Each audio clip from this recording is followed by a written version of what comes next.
और इस वक्त बड़ी खबर आई है दिल्ली से, जहां बीजेपी के एक विधायक पर फायरिंग की गई है। वारदात विवेक विहार थाने के झिलमिल इलाके की है, जहां विधायक जितेंद्र सिंह शंटी के घर में उन पर एक युवक ने फायरिंग की है। हालांकि बीजेपी विधायक इस गोलीबारी में बाल बाल बच गए हैं और उन्हें कोई नुकसान नहीं पहुंचा है।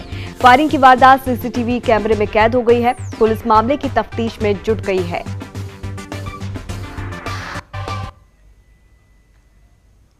तो तस्वीरें हम आपको दिखा रहे हैं। शाहदरा के झिलमिल कॉलोनी में ये विधायक रहते थे, जिन पर एक युवक ने फायरिंग की। हालांकि इस फायरिंग में जो विधायक हैं, बीजेपी के विधायक है शंटी, वो बाल बाल बच गए हैं।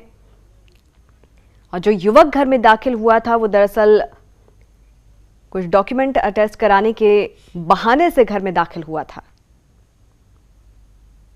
फिलहाल पुलिस इस पूरे मामले की तहकीकात में जुट गई है।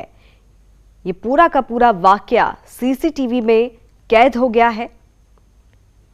शाहदरा से विधायक हैं, बीजेपी के विधायक हैं जितेंद्र सिंह शंटी, जिनके ऊपर जानलेवा हमला किया एक युवक ने। हालांकि युवक कौन है ये अब तक साफ नहीं हो पाया है। वजह इसके पीछे क्या है, इसे तलाशने की पुलिस कोशिश कर रही है। लेकिन अच्छी बात यह रही कि इस पूरी वारदात में जो विधायक हैं वो बाल बाल बच गए हैं। किसी तरह का नुकसान वो शख्स इनको नहीं पहुंचा पाया है।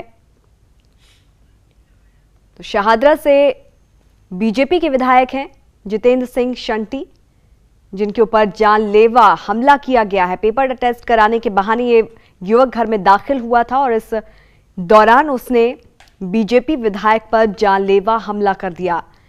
लेकिन इस गोलीबारी में शंटी बाल बाल बच गए और ये पूरा वाकया सीसीटीवी में कैद हो गया। क्या कुछ कहा विधायक ने, आइए आपको सुनवाते हैं। 5:25 पे किसी ने 10-12 बार मेरे घर की घंटी बजाई, तो मैं चला गया उठ के। मैंने देखा एक सज्जन खड़े थे, उनके हाथ में कोई कागज थे, उन्होंने हेलमेट लगा रखा था। तो मैंने हल्का सा दरवाजा खोल के पूछा क्या काम है, तो कहते कागज टेस्ट कराने हैं। मैं बाहर निकला और मैंने कागज उनसे ले लिए। गलती से कागज मेरे से गिर गया, फिर मैंने कागज उठाया, फिर मैंने कहा रुकिए मैं 2 मिनट में टेस्ट करके ला रहा हूँ। जैसे ही मैं दरवाजे से वापस घूमने लगा, उन्होंने मेरे को गिरेबान से पकड़ लिया और दूसरे हाथ से रिवॉल्वर निकालने की कोशिश करने लगे। तो मैंने रिवॉल्वर जब देख ली, मैंने सोचा, तो उन्होंने मुझे खींचते खींचते बोलना शुरू कर दिया कि बोलियो मत, तो बोलियो मत, और मुझे 10-15 फुट तक घसीट के लेके और फायरिंग शुरू कर दी। मैं भागा, हाथापाई हुई मेरी अच्छी खासी उनसे। तो उन्होंने जैसे मुझे गोली मारी, मैं थोड़ा पीछे हो गया, गोली दरवाजे में लगी। फिर मैं दूसरे दरवाजे पे गया, उन्होंने फिर गोली मारी, तो मैं गली की दूसरी तरफ भाग लिया। में और अधिक जानकारी के साथ हमारे संवाददाता प्रणय इस वक्त हमारे साथ फोन लाइन पर मौजूद हैं। प्रणय, इस पूरे मामले को लेकर पुलिस किस तरह से तहकीकात कर रही है, क्या कुछ सुराग हाथ लग पाया है? देखिए अंकिता, फिलहाल सीसीटीवी फुटेज एक बड़ा सुराग है पुलिस के पास, और पुलिस उसी को खंगालने में जुटी हुई है। दरअसल जो हमलावर आया था उसने हेलमेट पहना हुआ था, और यही वजह है कि उसकी पूरी तरह से उसका चेहरा नहीं दिखाई दे रहा है। लेकिन फिर भी पुलिस तफ्तीश में जुट गई है। इसके अलावा जो राउंड्स फायर किए गए वो भी पुलिस को मौका वारदात से मिल गए हैं। फिलहाल जो माना जा रहा है वो यही है कि सुबह करीब ये 5:30 बजे की घटना है, जब एक हमलावर आता है और कागज टेस्ट कराने के बहाने उसने विधायक जितेंद्र सिंह शंटी पर 4 राउंड फायर किए।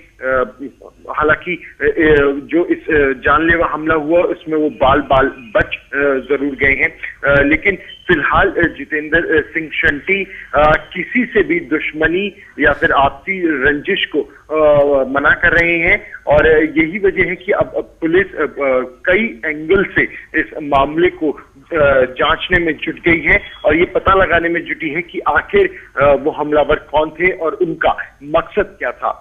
जी बिल्कुल। और साथ ही साथ प्रणय, जिस वक्त ये शख्स घर में दाखिल होता है, सुरक्षा के किसी तरह के इंतजाम यहाँ पर दिखाई नहीं दिए, कोई गार्ड भी यहाँ पर मौजूद नहीं था।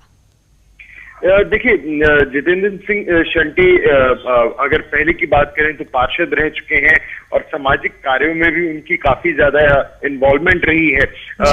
अपने इलाके में वो काफी ज्यादा लोगों से घुल मिलते हैं, काफी अच्छा एक व्यवहार उनका माना जाता है। यही वजह है कि सुबह 5:30 बजे भी अगर कोई शख्स उनके पास आया है तो वो तुरंत उससे मिलने के लिए, उससे बात करने के लिए अपने घर से उतरते हैं और पेपर टेस्ट करने के लिए तैयार हो जाते हैं। ये उनका व्यवहार रहा है। तो ऐसे में हालांकि आज से करीब 5-6 साल पहले उन पर एक हमला जरूर हुआ था इससे पहले भी, लेकिन वो इलेक्शन पीरियड की वजह से था।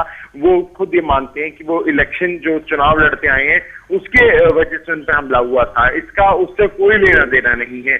और यही वजह थी कि घर में सिर्फ और सिर्फ एक सीसीटीवी कैमरा मौजूद था जिसमें ये सारी जो घटना हुई है वो कैद हो गई है। और एक यही अहम सुराग है जिसके जरिए पुलिस ये खोजने की कोशिश करेगी कि आखिर वो हमलावर का क्या कौन थे, वो किस तरफ से भागे, साथ ही साथ में जिस तरफ से वो भागे हैं, जिस गली से वो भागे हैं, पुलिस कोशिश करेगी कि वहां उस गली में किसी घर के बाहर सीसीटीवी कैमरा लगा हो ताकि उससे ये पता चल सके कि उन्होंने कौन सा व्हीकल यूज किया है, क्या कोई और भी इस घटना में मौजूद है नहीं है। तो कई सारी चीजें हैं जिनकी अब तस्वीर में पुलिस जुट गई है। और बिल्कुल, तो पुलिस